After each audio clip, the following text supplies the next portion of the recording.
leadership, how to act out leadership. No, but I know that naturally some people have this quality of driving, people to do things seamlessly. They have this charisma when they talk, when they carry people along, and people are all really willing to follow them. They don't have to go to school to learn it. I mean, they are so those people can be described as born leaders. Well, I don't think it will be correct to describe someone who is charismatic or someone who has the capacity to,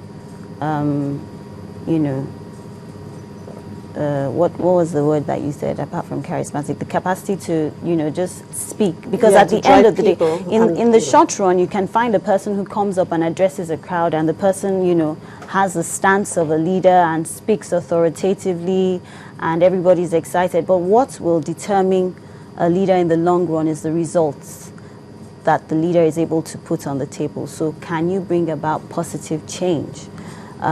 What we teach is that anybody really can be a leader. All you need to do is recognize a need and motivate and organize people to be able to address that need. And once that need is addressed, and once you have achieved that, then you've acted in leadership. So it's really about acting. It's really about identifying a need or identifying a problem that needs to be solved and acting. So it's really what you do, the effort that you put in, and what the outcome of your actions that justify leadership. So where does power come in leadership? How can a leader utilize his power? Now, I think if you think about leadership really, the way we have defined leadership as an action, when you act and you're able to bring about positive change, then people respect you and people regard you, and then you can have some sort of power. People don't line up behind someone that has no track record. And, the power, I believe, comes from people recognizing your capacity to bring about change. And once people recognize that, then you have what you can call power, And it's really a virtuous cycle. If you don't put yourself in the position of service to people, if you don't put yourself as a business leader in a position where you're actually motivating and aligning people, and people do not see your results at the end of the day, then you cannot have power. You can have the attention of the people for a short while, but you can't hold that attention, and you cannot move them beyond that momentary excitement or whatever it is. Okay, that you're able to in rouse. Small businesses, how can a leader establish himself, in growing a small business? That's a good question. A lot of the people that we focus on in LEAP are small businesses, SME owners, and we bring them together in a 5-day training session, which we call the BLP, Business Leadership Program. And we teach them principles of business leadership. What does it mean to be a business leader? How can I set a mission and a vision for my organization? What are the ways that I can align the different interests in my organization, the different constituencies to support my business?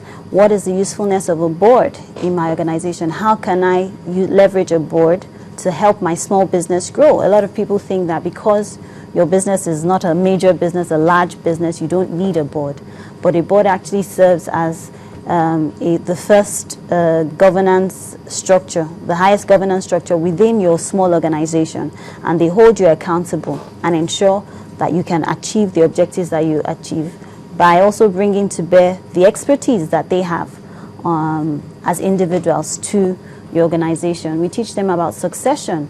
Most small businesses feel, what am I, it's just a small business and it's all about me. I don't need to have that structure in place, but we teach them that it's important to think beyond yourself, to think about an organization that will outlive you, and how to basically look out for someone that you will hand over that business to. So just a quick one. How can leadership competence in business be developed? Leadership competence in business can be developed through a range of avenues or channels. One is really reading, finding out about people that have done successful, who have set up successful businesses and who have established businesses that are still in existence today. So what have they done right? Reading business books. We do a range of books that are customized to the Nigerian environment. We have a book on the board, setting up a board. We have a book on succession planning called Passing on the Baton. We have something on defying the odds. It's titled Defying the Odds, and that looks at a case study of different Nigerian companies, the ones that have been in existence for up to over 50 years. What are the structures and things that they have in place? What is their story? We also look at companies that haven't outlived, that were very successful in their day but are no longer found today. So what were the things that these organizations did or didn't do that have affected them? Another way is going for training sessions, like I mentioned, the BLP that we offer, taking advantage of opportunities to develop yourself, mentoring, identifying business leaders that you feel that you would like to model your business about. You'd be amazed at how many people, entrepreneurs in business, are wanting to give back and wanting to develop other people. So identifying these people and actually approaching them and asking them to mentor you through your business.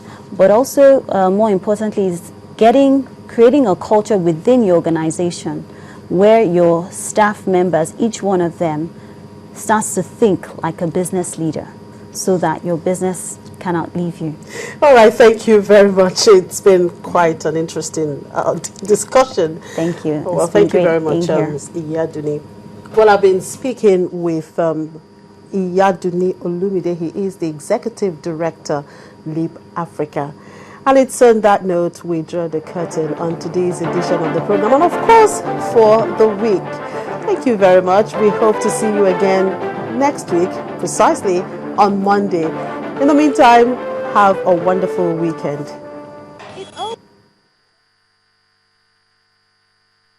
Opens with a gate of arts.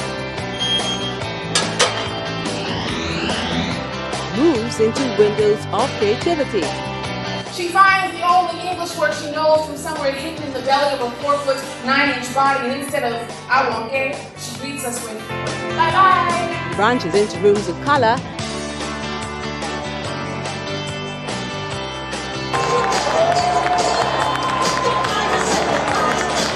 And ends with a roof of imagination.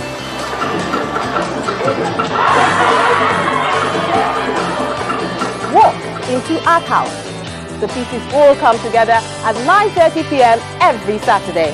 Art House, life is art.